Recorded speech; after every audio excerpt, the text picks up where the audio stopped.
குர்ஆனிலே அல்லாஹ் தஆலா சொல்கிறானே, யா அய்யுஹல்லதீன ஆமனுத்தகுல்லாஹ, ஈமான் கொண்டவர்களே நீங்கள் அல்லாஹ்வை பயந்து கொள்ளுங்கள், தக்வாவோடு வாழுங்கள். அது மட்டும் போதுமா? வகூனு மா சாதிகீன், உண்மையாளர்களோடு சேர்ந்திருந்து கொள்ளுங்கள். உண்மையாளர்களை விட்டும் விலக வேண்டாம்.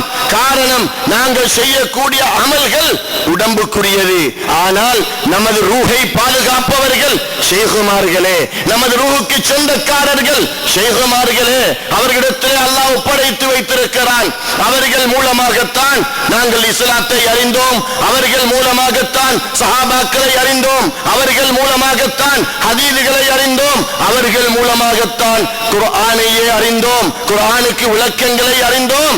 குர்ஆனையே யாருக்கு கொடுக்கப்பட்டதோ அப்படிப்பட்ட நமது உயிரிலும் மேலான கண்மணியான முஹம்மது ஸல்லல்லாஹு அலைஹி வஸல்லம் அவர்களையே நாங்கள் அறிந்ததற்கு காரணம் ஷேகுமார்கள். ஷேகுமார்களை பின்பற்றியதனாலதான் எங்களுக்கு அதபொழுக்கம் இருக்கிறது.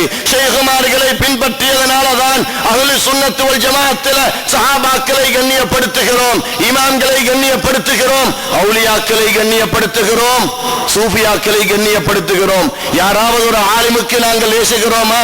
வலிமார்களை நினைக்கும் பொழுது கண் கலங்குகிறதல்லவா?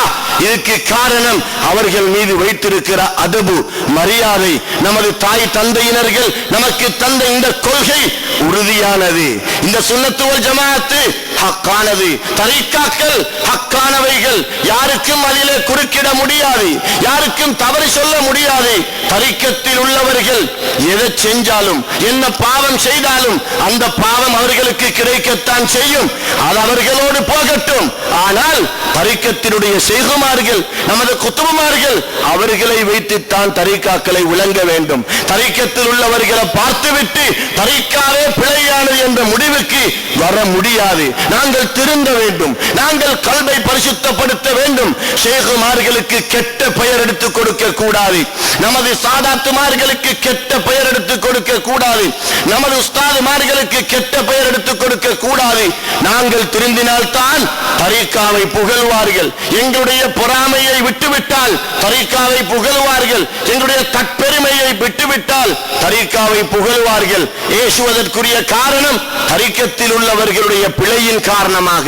எனவே எங்களை திருத்திக் கொள்ள வேண்டும். காமிலான ஷேகுமார்களோடு சேர்ந்து நப்சுக்கு கொடுமை கொடுத்து ரூஹை உயிரோட்டம் உள்ள ரூஹாக மாற்ற வேண்டும்.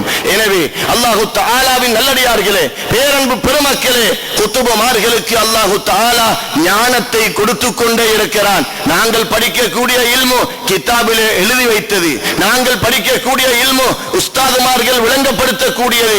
சையதுனா மாலிக் இப்னு அனஸ் இமாமு தாரில் ஹிஜ்ரா, அதாவது மதீனா முனவ்வராவில் நல்லடக்கம் செய்யப்பட்ட ஹிஜ்ரி 93 பிறந்த இமாம் மாலிக் ரஹ்மத்துல்லாஹி அலைஹி அவர்கள் சொல்வார்கள், லைஸல் இல்மு பிகஸரத்திர் ரிவாயா, இல்மு என்று சொன்னால் அதிகமான இல்ம படிச்ச சஹாபாக்கள் தாபிஈன்களுடைய பெயரை மனப்பாடம் வச்சு கொண்டிருக்கிறது, அதிகமாக ரிவாயத்து செய்கிற ஹதீதுகள், அதிகமாக கிதாப் எழுதுகிறது.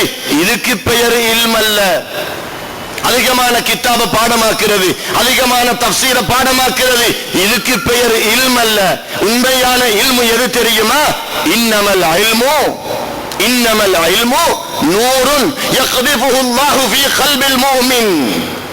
இல்மண்டா என்ன தெரியுமா? அது ஒரு வகையான ஒளி, அல்லாஹ்வுடைய தஜல்லியாத் என்னும் ஒளியிலிருந்து வரக்கூடிய ஒரு வகையான ஒளி. அந்த ஒளியை முஃமின்களுடைய நல்லடியாருடைய கல்விலே அல்லாஹ் தஆலா புகுத்துகிறான். அந்த ஒளியை கொண்டு ஞானம் ஊற்றெடுக்கிறது. அந்த ஒளியின் மூலம் அல்லாஹ்வுடைய ரகசியமான இல்முல் கைபை அல்லாஹ் அறிவித்து கொடுக்கிறான். அந்த ஒளி மூலம் யாரெல்லாம் விளக்கம் சொல்கிறார்களோ அவர்களிடத்தில் தான் அல் இல்முல் வஹ்பியுல் லதுன்னி இருக்கிறது என்று சொன்னார்கள் இமாம் மாலிக் ரஹ்மத்துல்லாஹி அலைஹி. அல்லாஹ்விடத்தில் இருந்து வரக்கூடிய ஞானம். நாங்க உலமாக்களாக இருக்கிறோம், இலங்கையில எத்தனை ஆயிரம் உலமாக்கள் இருக்கிறோம். ஒரு வலியுல்லா இருக்கிறாங்களா? உலமாக்களாக இருந்து உலமாக்களாக மௌத்தாகிறோம். ஏன்? உடம்பு அமல் செய்து, உடம்பு தொழுது, உடம்பு ஜக்காத்து கொடுக்குது, உடம்பு ஹஜ் செய்து உம்ரா செய்து, கல்புல மாற்றம் கிடையாது, கல்புல தக்குவா கிடையாது. உலமாக்கள் மட்டுமல்ல, யாராக இருந்தாலும் இன்று அவுலியாக்களை பார்க்கவே முடியாது. ஒருவராவது காட்ட முடியுமா? முடியாது. காரணம், இது சரியாக இருந்தால் அது பிழை, அது சரியாக இருந்தால் இது பிழை. ஏதோ எண்ணி எடுப்பது போல ஒரு 2, 3, 4, 5 பேரை பார்க்கலாம், அதுவும் குறைவாகத்தான் இருக்கிறது. அப்படி இருக்கும் பொழுது அந்த காலத்துல சஹாபாக்களுடைய காலம், இமாம்களுடைய காலத்துல ஒரு ஊரில் ஆயிரக்கணக்கான வலிமார்கள். என்ன காரணம்? உடம்புக்கு கஷ்டம் கொடுத்தார்கள். தஹஜ்ஜுடைய நேரத்தில் படுக்காம விழித்திருந்து அழுதார்கள். அல்லாஹ்வுடைய குதிரத்துக்காக, அல்லாஹ்வுடைய நேமத்துக்காக நன்றி செலுத்தினார்கள். அதே நேரத்தில் அவர்கள் பகல் நேரம் பூராக பசித்திருந்து அல்லாஹ்வோடு அடியார்களை தொடர்பு படுத்தி வைத்தார்கள். இவருடைய கல்புல அல்லாஹ்வை தவிர வேறு யாரும் கிடையாது. இவர்களுடைய கல்புல ரசூல் ஸல்லல்லாஹு அலைஹி வஸல்லம் அவர்களை தவிர வேறு யாரும் கிடையாது. எனவே அல்லாஹ் தஆலாவின் நல்லடியார்களே, என் அன்பு சகோதரர்களே, இப்படிப்பட்ட அவுலியாக்கள், குதுபுமார்கள், அவர்களுடைய கல்பிலே ஒளி இருக்கிறது. அந்த ஒளி அவருடைய முகத்திலும் தெரிபடுகிறது. அது மட்டுமல்லாமல் அந்த ஒளி கியாமத்து நாளில் அவருடைய முகத்துக்கு அல்லாஹ் கொடுப்பான். அபூ தாவூதிலும் நசாயிலும் வரக்கூடிய சஹீஹான ஹதீஸ், சில நல்லடியார்கள் இருக்கிறார்கள், அவர்களுடைய முகம் ஒளியால் இருக்கும். அல்லாஹ்வுடைய ஒளியை கொண்டு படைக்கப்பட்டிருக்கும். உலகத்தில் எந்த கண்களுக்கும் அந்த ஒளியை பார்க்க முடியாது. ஏன் தெரியுமா? சூரியனை விட வெளிச்சமாக இருக்கும் அந்த ஒளி. இப்பொழுதும் அவர்களுக்கு அந்த ஒளி இருக்கிறது. அல்லாஹ் தஆலா முகத்துக்கு கொடுக்கல்ல, கல்புக்கு கொடுத்திருக்கிறான். கல்பின் அந்த வெளிச்சத்தை கொண்டு லவ்ஹுல் மஹ்ஃபூஸை பார்க்கிறார்கள். கல்பின் அந்த வெளிச்சத்தை கொண்டு பூமிக்கு கீழே உள்ளவைகளை பார்க்கிறார்கள், வானத்துக்கு மேலே உள்ளவைகளை பார்க்கிறார்கள். கல்பிலே என்னென்ன நோக்கத்தோடு என்னை சந்திக்க வருபவர்கள் வருகிறார்கள் என்பதையும் பார்க்கிறார்கள். கல்பு வெளிச்சமானால் இந்த குருட்டு கண்களுக்கு தெரிபடாததுதான் தெரிபடும், ஞானம்தான் தெரிபடும், ரகசியம்தான் தெரிபடும். ஒரு குர்ஆன் ஆயத்துக்கு 50 கருத்துக்கள் தெரிபடும், ஒரு ஹதீஸுக்கு 50 கருத்துக்கள் தெரிபடும். இதுக்கு பெயர்தான் ஞானம், இதுக்கு பெயர்தான் இல்முல் லதுன்னி, இதுக்கு பெயர்தான் சரியான இல்முல் வஹ்பி. எனவே அபூ யஸீதுல் பிஸ்தாமி ரலியல்லாஹு தஆலா அவர்கள் சொன்னார்கள், ஹிஜ்ரி 188 பிறந்தவர்கள். அவர்கள் சொல்கிறார்கள், இல்மண்டி சொன்னா நாங்க கொஞ்சத்தை மனப்பாடமாக்கிட்டு கொஞ்ச காலத்துல மறந்துட்டோம்டா, அதுக்கு பெயர் இல்மல்ல. அந்தந்த நேரத்துக்கு எது ஞாபகம் வருகிறதோ அதை அல்லாஹ்வுடைய ஒளியை கொண்டு விளங்கப்படுத்துவாரே, அதுதான் உண்மையான ஆலிமுக்கு அறிகுறி என்று சொன்னார்கள். குத்துபுமார்களுடைய கல்வி இப்படி என்றா, சஹாபாக்களுடைய கல்வி எப்படி இருக்கும்? அலி ரலியல்லாஹு அன்ஹு அவர்களுடைய கல்வி எப்படி இருக்கும்? அபூபக்கர் சித்திக் ரலியல்லாஹு அன்ஹு அவர்களுடைய கல்வி எப்படி இருக்கும்? உமர் இப்னுல் கத்தாப் ரலியல்லாஹு அன்ஹு எப்படி இருப்பார்கள்? இவங்களோட கல்வை எங்களுக்கு மட்டிட முடியுமா? இவங்களை பத்தி சிந்திக்கிறதுக்கு அறிவு இருக்கிறதா? அல்லாஹ் தஆலாவின் நல்லடியார்களே, சஹாபாக்களை பத்தி இப்படி என்றா, நமது உயிரிலும் மேலான கண்மணி நாயகம் ஸல்லல்லாஹு அலைஹி வஸல்லம் அவர்களுடைய அறிவு என்ன, அவர்களுடைய அழகு என்ன, அவர்களுடைய ஞானம் என்ன, அவர்கள் எப்படிப்பட்டவர்கள், அவர்களுடைய பெயரை சொல்றதுக்கு கூட நாங்க தகுதி கிடையாது.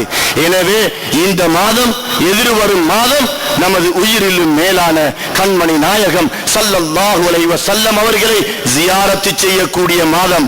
அவர்கள் சொன்னபடி 5வது கடமையாகிய ஹஜ் கடமையை நிறைவேற்றக்கூடிய மாதம். காபத்துல்லா இருக்கிறது, இந்த காபத்துல்லாவை பார்த்து ஒரு தடவை கண்மணி நாயகம் ஸல்லல்லாஹு அலைஹி வஸல்லம் அவர்கள் சொன்னார்கள், காபாவே உனக்கு எவ்வளவு சிறப்பு இருக்கிறது அது எனக்கு தெரியும், உன்னுடைய அந்தஸ்தை பற்றி எனக்கு தெரியும், ஆனால் உன்னை விட ஒரு மூமினுடைய கல்பு மேலானது என்று சொன்னார்கள். ஒரு மூமினுடைய கல்பு காபத்துல்லாவை விட மேலானது. அந்த மூமினுடைய கல்பை யாராவது நோவினை செய்தால் காபத்துல்லாவை உடைத்ததற்கு சமன். அந்த மூமினுடைய கல்பை யாராவது சந்தோஷப்படுத்தினால் காபத்துல்லாவை நமது சொந்த பணத்தால் கட்டியதற்கு சமன். எனவே முஃமின்களோடு கண்ணியமாக நடந்து கொள்ள வேண்டும் என்றும் வலியுறுத்தி இருக்கிறார்கள். ஹஜ் செய்துவிட்டு அந்த காபத்துல்லாவுக்கு 120 ரஹமத்துகள் இறங்கிக் கொண்டே இருக்கின்றன. ஒவ்வொரு நாளும் 120 ரஹமத்துகள், 60 ரஹமத்துகள் காபத்துல்லாவை தவாபு செய்பவர்களுக்கு அல்லாஹ் கொடுக்கிறான். 40 ரஹமத்துகளை தவாபு செய்துவிட்டு 2 ரக்காத்து மக்காமு இப்ராஹிமுக்கு பக்கத்துல சுன்னத்து தொழுகிறாங்களே, அவர்களுக்கு அல்லாஹ் கொடுக்கிறான்.